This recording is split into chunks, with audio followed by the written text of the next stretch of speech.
Les faits sont là. Quand on bouffe comme on bouffe dans ce pays, on a plus de chances d'avoir le cancer du sein, le cancer du côlon et le cancer de la prostate, qui a augmenté de façon fascinante depuis la dernière guerre.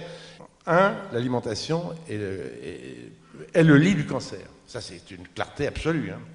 Donc maintenant, est-ce que changer son alimentation tardivement, pour ceux qui ont entre 40 et 85 ans ici, est-ce que j'allais dire ça va réduire leur possibilité d'avoir un cancer?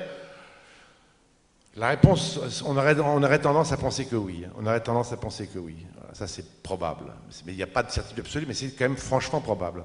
Alors maintenant, le deuxième aspect qu'il a abordé, c'est est-ce que quand on a un cancer, changer de régime médical, enfin changer de régime alimentaire, est-ce qu'on peut, je dirais, changer le cours d'un cancer ou éviter une récidive?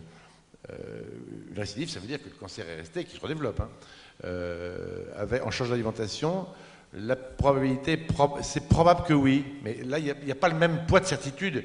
Je sais pourquoi, mais parce qu'il faut les faire, ces études. Avoir des informations sur 50 000 personnes ou 100 000 personnes pendant 10 ans, c'est un boulot gigantesque. Moi, je connais assez bien, puisque je fais ce boulot sur 1700 malades à peu près.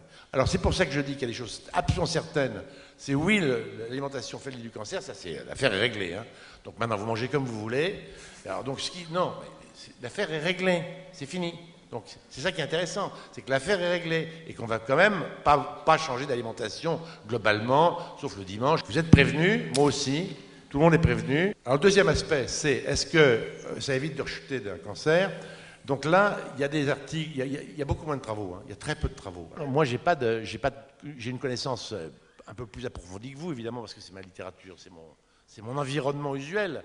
Mais je ne suis pas un chercheur en épidémiologie, je n'ai pas de savoir interne, je n'ai pas créé de savoir dans ce domaine. Donc c'est possible que non, c'est possible que oui. Donc lui, il espère, ou il pense, ou il croit, ou il craint que ce soit oui, qu'il y ait une influence. Et moi, je vous dis tout simplement, je ne sais pas.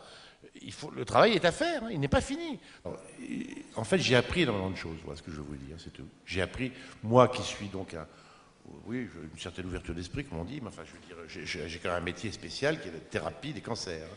Donc, autour de ce métier spécial, j'ai appris énormément de choses dans ce bouquin, énormément de choses.